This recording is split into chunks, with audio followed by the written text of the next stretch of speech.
What is going on is wickedness, it's environmental terrorism, and can be stopped yesterday if the political will is there.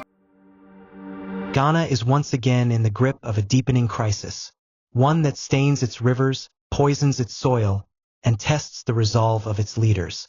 The fight against illegal mining, known locally as Galamsey, has returned to the national spotlight in 2025, and the situation is more complex, more political, and more dangerous than ever. Across mining regions like Western North, Ashanti, Eastern, and Central, the scars of Galamsey are visible everywhere. Rivers that once sustained life, the Ofin, Byram, Ankabra, and Tano, are now brown, thick with sludge, and heavy with mercury and cyanide. What was once a promise of gold has turned into a slow death for Ghana's natural environment. Over the past few months, the government has renewed its crackdown on Galamsey under the leadership of President John Mahama, who returned to office earlier this year. His administration has revived and strengthened the Interministerial Committee on Illegal Mining, promising a more coordinated and technology-driven approach. The new strategy includes drones, satellite surveillance, and AI-based tracking of illegal mining hotspots. In September 2025, the National Anti-Galamsey Task Force launched a major operation in the western region, targeting notorious illegal mining zones in Presti, Aboso, and Wassa Akrapong.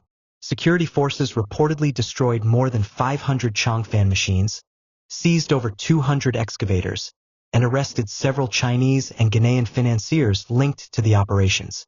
Just last week, another raid at Dunkwan Ofin uncovered large-scale mercury processing plants hidden within forest reserves.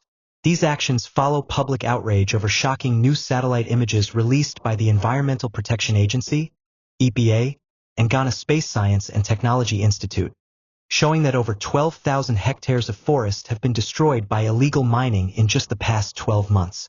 The once pristine Atua forest, which serves as a critical watershed for the Densu River Basin, is now under serious threat, despite being classified as a protected area. The environmental consequences are staggering. The Ghana Water Company Limited, GWCL, has warned that treatment plants in Debose, Sekandi Takoradi, and Kayabi are on the verge of shutdown because of extreme pollution. Some water treatment stations are running at less than 30% capacity. Officials have confirmed that the cost of treating water has tripled in the past year due to high levels of silt and toxic chemicals in the rivers. In a press briefing last month, the Minister for Lands and Natural Resources, Samuel Jinapor, admitted that while progress has been made, the problem has deep roots in poverty, corruption, and weak enforcement. He announced new measures, including the registration of all small-scale miners using biometric IDs and the establishment of the gold traceability system, which will digitally track gold from mine to market. Meanwhile, the government's newly created Goldbod Ghana Gold Board has begun implementing its Clean Gold initiative. The program aims to certify gold sourced only from licensed, environmentally compliant miners.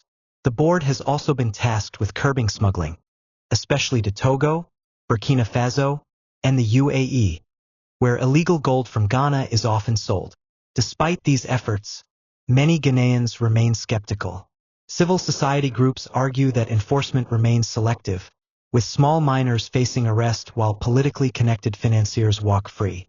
The Media Coalition Against Galamsey, along with several environmental NGOs, has renewed calls for the government to declare a national state of environmental emergency. Some activists are also pushing for an ecocide bill, a law that would classify the deliberate destruction of ecosystems as a criminal offense, punishable by long prison terms. In affected communities, the reality is heartbreaking. Farmlands have turned barren. Cocoa farms are being abandoned as miners chase gold beneath the soil. Fishermen can no longer rely on the rivers. In Tarkwa and Dunkwa, mercury poisoning is now a real health threat, with medical professionals reporting an increase in skin diseases, respiratory illnesses, and kidney-related complications. But the story of Galamsey is not just one of destruction. It's also a story of desperation. For many young men and women, illegal mining is the only source of income. With unemployment rising and farming profits shrinking, Galamsey becomes a means of survival. That's why experts are urging the government to invest heavily in alternative livelihood programs, from eco-friendly mining cooperatives to sustainable agriculture, reforestation, and community training projects. In a new twist, Ghana's traditional leaders are stepping up their involvement. The Asantehene Otumfuo Ose 222 recently convened a regional dialogue in Kumasi, summoning chiefs from Galamsey-affected areas and warning that any chief who allows illegal mining on stool lands will lose his authority. His message was clear: our rivers are dying, and if the rivers die, our people die. Similar calls have come from chiefs in Akiem Abwakwa, Wassa Amenfai, and Upper Denkyira. There's also growing pressure from Ghana's international partners. The European Union, World Bank, and UNDP have all expressed concern about the scale of environmental damage. They've offered funding for restoration projects but insist that Ghana must show real commitment to enforcing its own laws first. At this point, Ghana stands on a knife's edge. The gold under the soil continues to tempt thousands, but the cost to the nation's future is mounting. Water shortages, food insecurity, and health crises are looming if nothing changes. The government says it's serious this time, but Ghanaians have heard that before.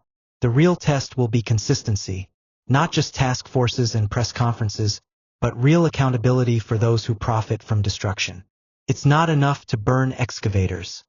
The financiers must be unmasked. It's not enough to arrest the youth with shovels. The ones in suits and offices must face justice too. The Galamsey crisis is not just an environmental battle. It's a moral one. It challenges Ghana to decide what kind of nation it wants to be, one that sells its rivers for gold, or one that protects its land for the generations to come. The clock is ticking, and the rivers are crying out. Whether Ghana listens this time will determine the fate of its future.